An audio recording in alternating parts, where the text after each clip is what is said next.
Hello বন্ধুরা, শীতকালে গ্রামে যাব আর সরিষা ক্ষেত দেখবো না, এটা কি হতে পারে? না এটা কি ভাবা যায়? তো যেহেতু পাবনাতে সাথিয়াতে গেছি, সেই সাথিয়া মানেই হচ্ছে গ্রাম, আর গ্রাম মাইলকে মাইল চাষাবাদ হয়ে থাকে। এর আগে দেখিয়েছিলাম যে ওখানে পেঁয়াজের চাষাবাদ। তো আজকে আমরা বেরিয়েছিলাম যে এখানে হচ্ছে পেঁয়াজের চাষাবাদ দেখার পাশাপাশি আমরা সরিষা ক্ষেতের চাষাবাদও দেখবো। তো একজন ঠিকানা দিল, সেই অনুযায়ী কিন্তু আমরা বেরিয়ে পড়লাম। বেরিয়ে পড়ার পর দেখলাম যে এখানেও কিন্তু মাইলকে মাইল আপনার হচ্ছে পেঁয়াজের চাষাবাদ হচ্ছে। তো আমরা পেঁয়াজের ক্ষেত দিয়ে যাচ্ছিলাম, মানে পেঁয়াজের আইল দিয়ে যাচ্ছিলাম। যেতে যেতেই দেখলাম যে একটু সরিষা ক্ষেতের দেখা পেলাম। এটা সরিষা ক্ষেত বললে ভুল হবে, আইলের পাশাপাশি হচ্ছে একটুখানি সরিষার চাষাবাদ দেখা যাচ্ছে। অল্প একটু জায়গা জুড়েই সরিষার চাষাবাদ হয়েছে। তো ওখানেই আমরা একটু দুধের স্বাদ ঘোলে মেটানো যাকে বলে সেইটা করতেছিলাম। কারণ কি এখানে আসলে সরিষার চাষটা হয় নাই। হয়তো কিছু সরিষার বীজ পড়েছিল, তাই সেখান থেকেই একটু সরিষা ফুল হয়েছে। তো এবার শীতকালে সরিষা ক্ষেতটা আমাদের দেখার সুযোগ হয় নাই। এখানে যেহেতু রাস্তার পাশে কিছু সরিষা ফুল দেখা পেয়েছি, আমরা একটু সরিষা নিলাম, মানে সরিষার ফুলটা নিলাম, নিয়ে এখানে আমরা রং-ঢং যা করার করলাম। আর আফিফকে আমরা সাথে রেখেছি বই টানার জন্য, ব্যাগ টানার জন্য। আফিফ ব্যাগ টানছে।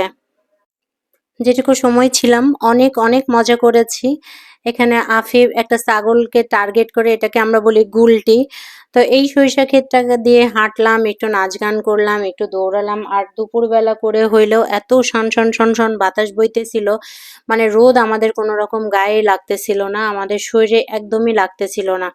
মাঠে কিন্তু কৃষকেরা কাজ করতেছিল, মানে পেঁয়াজের মাঠে কিন্তু কৃষকেরা কাজ করতেছিল, তারা চিৎকার দিচ্ছিল আমরা যখন এরকম করতেছিলাম। গ্রামের মানুষগুলা যা হয় আর কি, শহর থেকে কেউ গেলে তারা খুব উৎসুক হয়ে থাকে, দেখে যে কি করছে না করছে। তো আমরা সরিষা ক্ষেতটা ঘুরে এখন বাসার দিকে যাচ্ছিলাম। বাসার দিকে যাচ্ছিলাম বললে ভুল হবে, আমরা অন্য জায়গায় একটু খুঁজতে যাচ্ছিলাম যে বেসিক্যালি কোথায় আসলে সরিষা ক্ষেত আছে, এরকম ক্ষেত আমরা খুঁজতে যাচ্ছিলাম। যেহেতু আমরা সরিষা ক্ষেতের সন্ধান পেলাম না, যেটুকু পেয়েছি সেটুকুতেই আমরা দুধের সাথে ঘোলে মিটায়ে এখন বাসায় যাচ্ছিলাম। আর আফিফকে দিয়েছি ব্যাগ টানতে। আফিফ তো খুবই খুশি হয়েছে, কারণ হচ্ছে যে ব্যাগ টানার জন্য কিন্তু আফিফ 20টা টাকা পেয়েছে। এখন আফিফ রাখতেও পারছে না, ব্যাগগুলা ফেলে দিতেও পারছে না। আর আনানের কথা হচ্ছে যে, মনি তুমি তো ইচ্ছে মতো ঘুরলা ফিরলা, কিন্তু আমাকে তো একটু দৌড়াইতেও দিলা না। অ্যান্ড সে একটু দৌড়ঝাঁপ করবে। এই সাথিয়া গেলে বা ঈশ্বর দিতে গেলে এই বাচ্চা দুটোই হচ্ছে আমার ন্যাওটা হয়ে থাকে। এটা যে বড় বোনের 2টা বাচ্চা, এই বাচ্চারাই আমার সাথে থাকে সবসময়, এবং আমার ক্যামেরাম্যান হিসেবে কিন্তু সবসময় ঈশ্বর দিতে আনান কাজ করে থাকে।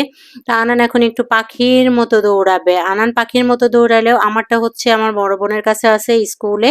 আর আমি এই বড় বোনের বাচ্চা 2টাকে নিয়ে মাঠে ঘাটে ঘুরছি। এটা হচ্ছে চারা দিয়েছে সম্ভবত, হ্যাঁ, এই মাঠটাতে চারা পেঁয়াজ দিয়েছে। আর আমি বাচ্চাদের নিয়ে এখানে মাঠে ঘুরছি। এখানে কিন্তু প্রায় 2টা এখন বেজে গেছে ঘুরতে ঘুরতে আমাদের। কিন্তু বিলিভ মি, আমাদের না কোনো ক্ষুধা লাগে নাই, কোনো ক্লান্ত লাগে নাই, কোনো খারাপ লাগছে না। মানে এত বাতাস শরীরটাকে একেবারে ফ্রেশ করে দিয়েছে। একদম নির্মল পরিবেশ, আর গ্রাম মানেই তো আমরা জানি নির্ভেজাল এবং নির্মল পরিবেশ। আমাদের শরীর মন চাঙ্গা করতে আসলে গ্রামের বিকল্প কিছু নাই। মাঝখানে আমি একবার যখন অনেক বেশি সিক হয়েছিলাম, কোনো এক ডাক্তার আমাকে বলেছিল যে আপনাকে প্রত্যেক মাসে অন্তত 10 দিন করে গ্রামের নির্মল পরিবেশে থাকতে হবে, তাহলে কিন্তু আপনার যে প্রবলেমটা সেটা কিছুটা হলেও সলভ হয়ে যাবে। তো কথাটা উনার ভিডিও সেই করে কথাটা তখন আমি না বুঝলেও এখন বলে বুঝেছি। আমাকে আফিফ কি দেখেন রেগে বানাইছে টেগে আপনারা কি দেখেন। বলছে। আমার কি বানাইছে আপনারা দেখেন, আমি কি বানাইছে, মোটু বানাইছে আমার কারি আপনারা। ও এখন বলতেছে যে আমাকে দেখেন কত মোটু হয়ে গেছে, আমাকে মোটু বানিয়ে ফেলছে এই ব্যাগগুলো দিয়ে। হ্যাঁ, যে ডক্টরের কথা বলতেছিলাম, ডক্টরের কথা আসলে তখন আমি না বুঝলেও এখন কিন্তু বুঝি। আসলে গ্রামে গেলে না আমার কোনো রোগ ব্যাধি থাকে না, আমার শরীরে ব্যথা বেদনা বলে কিছু থাকে না। আমার শরীরটা অনেক ভাল লাগে। আর বেশি প্রমাণ পেলাম এই যে মাঠে, দেখেন তো দূর দূরান্তে কোনো কিন্তু বাড়িঘর কি আপনারা দেখতে পাচ্ছেন? এটা কিন্তু চরের জমি। যখন হচ্ছে আপনার বর্ষার সিজন হয়, এই জমিগুলাতে পানি ডুবে থাকে এবং এত মানুষ ডুবা পর্যন্ত হয়ে থাকে। এখন কিন্তু দেখে মনেই হচ্ছে না এই চর এলাকায় এখন পেঁয়াজ লাগানো হচ্ছে এবং এখানে সরিষা ক্ষেত লাগানো হচ্ছে। সরিষা ক্ষেতের আবাদ করা হয়েছে। আরো ভুট্টা-টুট্টা অন্যান্য কিছু আবাদ করা হয়েছে। সময় সুযোগ করে কিন্তু আরেকদিন দেখাবো। তো গ্রামে আসবো আর সরিষা ক্ষেত বলেন, পেঁয়াজ ক্ষেত বলেন, এগুলো আপনাদের সাথে শেয়ার করব না। এটা তো হতেই পারে না। তো আজকে এ পর্যন্তই। সবাই ভালো থাকবেন, আমাদের সাথে থাকবেন। সবাইকে আল্লাহ হাফেজ। বাই।